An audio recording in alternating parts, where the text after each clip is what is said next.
एक तरफ दुनिया कोरोना महामारी की नई लहर की आशंका से डरी हुई है और दूसरी तरफ रशिया और यूक्रेन के बीच जारी जंग एक नए दौर में पहुंच गई है। दरअसल इस जंग को 10 महीने बीत चुके हैं और अभी तक किसी को कुछ भी हासिल नहीं हुआ सिवाय मौतों और तबाही के। हजारों बम और मिसाइलें बरसाने के बाद भी रशिया यूक्रेन में अपना मकसद पूरा नहीं कर पाया और इसलिए अब वो यूक्रेन को ठंड से मार देना चाहता है।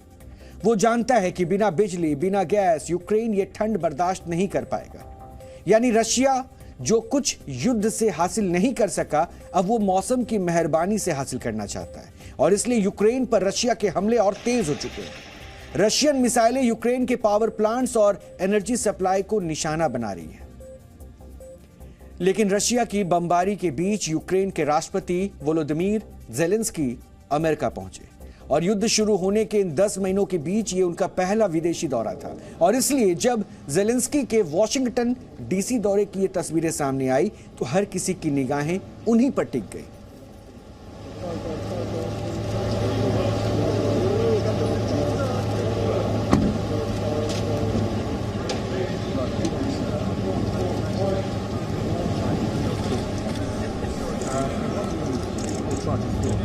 Some distance from both presidents. I want you to give this a try.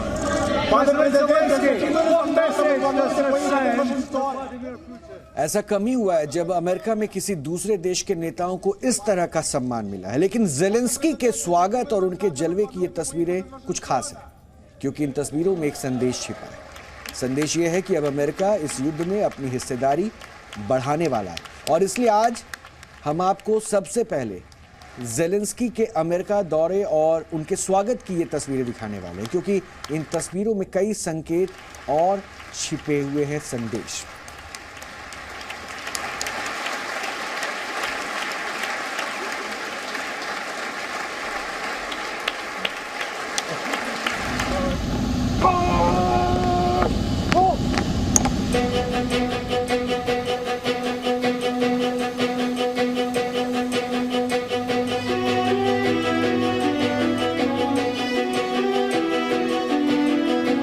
White house की तरफ बढ़ता ये काफिला काफी खास था क्योंकि इस कार में सवार थे यूक्रेन के राष्ट्रपति वोलोदिमीर ज़ेलेंस्की।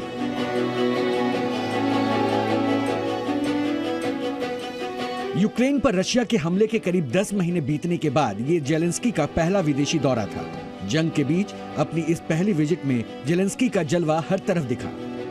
व्हाइट हाउस से लेकर कांग्रेस तक ज़ेलेंस्की ही छाए रहे। राष्ट्रपति बाइडेन से मिलने ज़ेलेंस्की सूट और टाई पहनकर नहीं पहुंचे थे। वो वॉशिंगटन डीसी में अपनी आर्मी वाली उसी जर्सी और ट्राउजर में नजर आए। राष्ट्रपति बाइडेन और उनकी पत्नी जिल बाइडेन प्रोटोकॉल तोड़कर व्हाइट हाउस के बाहर आए और सीधा बैटल ग्राउंड से आ रहे अपने इस खास मेहमान का स्वागत किया और व्हाइट हाउस के अंदर ले गए। दोनों नेताओं के बीच ओवल ऑफिस में लंबी बातचीत हुई। राष्ट्रपति बाइडेन ने ज़ेलेंस्की की हार न मानने की जिद की तारीफ की और यूक्रेन की हर मुमकिन मदद का भरोसा दिया। The chair appoints as members of the committee on the part of the House to escort His Excellency Volodymyr Zelensky, President of Ukraine, into the chamber. लेकिन ज़ेलेंस्की का असली जलवा दिखा अमेरिकी संसद यानी अमेरिकी कांग्रेस में। अमेरिकी संसद के निचले सदन यानी हाउस ऑफ रिप्रेजेंटेटिव्स की स्पीकर नैन्सी पेलोसी खुद उन्हें रिसीव करने पहुंची और सदन के अंदर तक ले गई। सदन में ज़ेलेंस्की का जोरदार स्वागत हुआ। ज़ेलेंस्की ने वहां मौजूद वाइस प्रेसिडेंट कमला हैरिस और स्पीकर नैन्सी पेलोसी को यूक्रेन का झंडा गिफ्ट किया। इस झंडे में यूक्रेन के उन सैनिकों के दस्तखत थे जो मुश्किल हालात में भी रूस के सामने दीवार बनकर खड़े। लेकिन इसके बाद जो हुआ वो शायद अमेरिकी संसद में इससे पहले किसी और नेता ने ना किया हो। स्पीकर नैन्सी पेलोसी और vice president Kamala Harris Ukraine के झंडे को लेकर ज़ेलेंस्की के पीछे खड़ी हो गई। दरअसल ज़ेलेंस्की अमेरिकी संसद में यूक्रेन के प्रति समर्थन जुटाने पहुंचे थे और वो इसमें काफी हद तक कामयाब भी रहे। It's a great honor for me to be at the US Congress and speak to you and all Americans. Against all odds, and doom and gloom scenarios, Ukraine didn't fall. Ukraine is alive and kicking. We defeated Russia in the battle for minds of the world. We have no fear, nor should anyone in the world have it. Ukraine's gained this victory, and it gives us courage, which inspires the entire world. Zelensky ने साफ कर दिया कि उन्हें संप्रभुता की कीमत पर शांति नहीं चाहिए और ये जंग तब तक जारी रहेगी जब तक रशिया पीछे नहीं लौट जाता। ज़ेलेंस्की का भाषण खत्म होते ही सदन तालियों से गूंज उठा, उन्हें स्टैंडिंग ओवेशन दिया गया। नैन्सी पेलोसी ने तो ज़ेलेंस्की के इस भाषण की तुलना विंस्टन चर्चिल के दूसरे विश्व युद्ध के दौरान दिए गए ऐतिहासिक भाषण से कर डाली। It was one of the finest speeches I've ever heard in the Congress. It was historic in that he and Churchill are the only two wartime presidents who have come here to talk about asking our help and thanking us for our anticipated help to stop the tyranny in Europe. It's pretty exciting. Probably one of our happiest days.